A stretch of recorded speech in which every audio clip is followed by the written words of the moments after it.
तो मैं new blog में आपका स्वागत है। देवोर में आया था सांवराज सेठ दर्शन करने के लिए और मैं नाइट की ट्रेन से आ गए थे दोनों। तो अभी पहुंच चुके हैं मंदिर पे, तो आपके भी करवाते हैं दर्शन। चलते हैं फिर अंदर।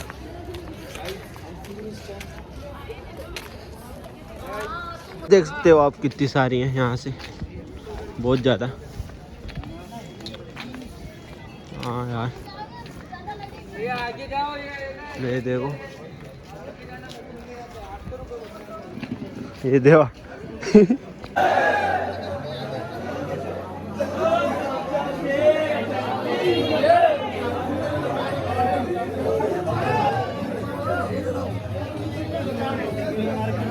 चलते रहो भैया।